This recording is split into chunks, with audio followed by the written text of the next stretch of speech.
ಎಲ್ಲ ಕರ್ನಾಟಕ ಜನತೆಗೆ ಓಂ ನಮಃ ಶಿವಾಯ. ಇವತ್ತು ಏನಪ್ಪ ವಿಶೇಷ ಅಂದರೆ, ಇವತ್ತು 12 ಅಂದರೆ 12ನೇ ತಿಂಗಳು 12ನೇ ತಾರೀಕು.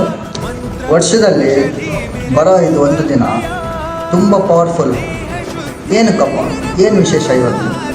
ನಮ್ಮ ಸನಾತನ ಧರ್ಮದಲ್ಲಿ 12 ಜ್ಯೋತಿರ್ಲಿಂಗನು ನಮ್ಮ ಶಿವನ ಸ್ವರೂಪ.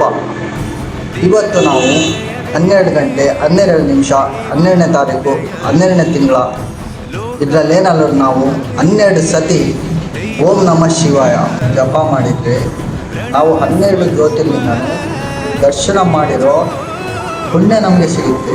ಈ ಟೈಮಲ್ಲಿ ನಾವು ಈಗ ಮಾಡೋದ್ರಿಂದ ಶಿವ ನಮಗೆ ಕೇಳಿದ್ದನ್ನು ಕೊಡ್ತಾನೆ ಅಂತ ಎಷ್ಟೋ ಜನ ನಂಬಿದ್ದಾರೆ, ಎಷ್ಟೋ ಜನ ಎಕ್ಸ್ಪೀರಿಯನ್ಸ್ ಆಗಿದೆ. ಯಾಕೆ ಇವತ್ತು ಅಂದರೆ ನಾವು ಕೇಳ್ತಿರೋದು ಯೂನಿವರ್ಸ್ ಅಂದರೆ ಶಿವ. ನಿಮಗೆ ಕಷ್ಟ ದರಿದ್ರ ಏನು ಸುತ್ಕೊಂಡಿರ್ಬೋದು ಎಲ್ಲ ಬಿಟ್ಟೋಗುತ್ತೆ. ಅಲಕ್ ನಿರಂಜ